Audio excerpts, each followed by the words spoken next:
Fascist সরকার অবৈধভাবে ৬০,০০০ কোটি টাকা ছাপিয়েছিল। ওই ৬০,০০০ কোটি টাকা ব্যবহার করা হয়েছিল ছাত্র জনতার আন্দোলনকে স্থিমিত করার লক্ষ্যে। অবিচার, গুম, খুন, গুলিবর্ষণের পিছনে অর্থ যোগান দিয়েছিল ওই ৬০,০০০ কোটি টাকা।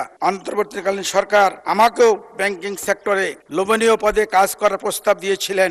মাননীয় স্পিকার, ৯ সেপ্টেম্বর ২০২৪ মাননীয় সাবেক অর্থ উপদেষ্টা জাতিসংঘের প্রতিনিধি দলের সম্মুখে সাংবাদিকদের জানান, ফ্যাসিস্ট সরকার অবৈধভাবে ৬০,০০০ কোটি টাকা ছাপিয়েছিল।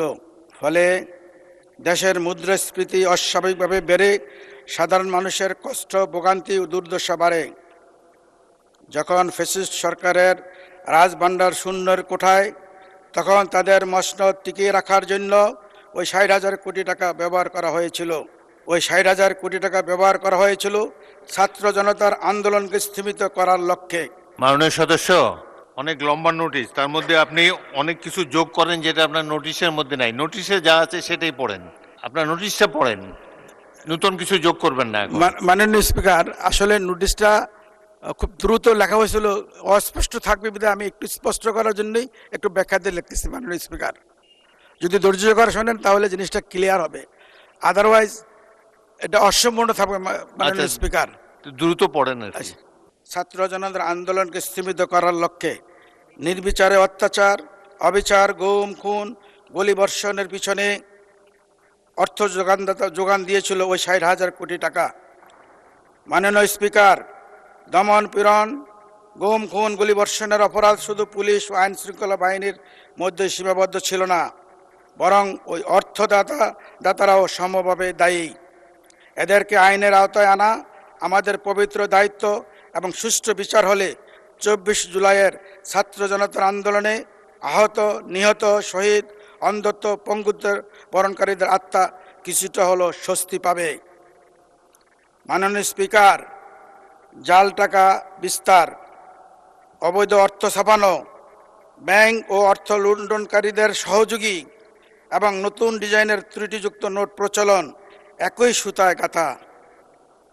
স্বল্প সময়ের মাঝে নতুন ডিজাইনের নোট প্রচলন সম্ভব নয় জানা সত্ত্বেও সংশ্লিষ্ট কর্মকর্তারা কেন এবং কী কারণে মিথ্যা বানোয়ার তথ্য প্রদান করে অন্তর্বর্তীকালীন সরকারকে নতুন ডিজাইনের নোট প্রচলনে উৎসাহিত করেছিল।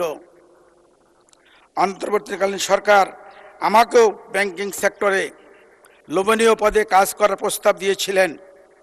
তৎকালীন governor, deputy governor Begum Nurun Nahar, banking সচিব বেগম নাজমা মোবারক, অর্থ সচিবদের উপস্থিতিতে আমি বিনয়ের সহিত মাননীয় অর্থ উপদেষ্টাকে দায়িত্ব গ্রহণ না করার অপারগতা প্রকাশ করি। যেহেতু আমি একটি দলের আদর্শের সৈনিক, গত ৪০ বছরের বেশি সময়ে আমার ব্যাংকিং ও রাজস্ব সেক্টরে পদাচারণ বিদ্যমান।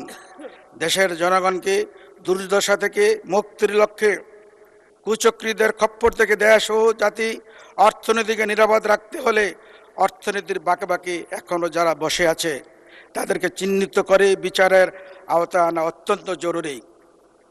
সেই লক্ষ্যে একটি সংসদীয় কমিটি গঠন করার জন্য মাননীয় স্পিকার আপনার মাধ্যমে মহান সংসদে প্রস্তাব করছি।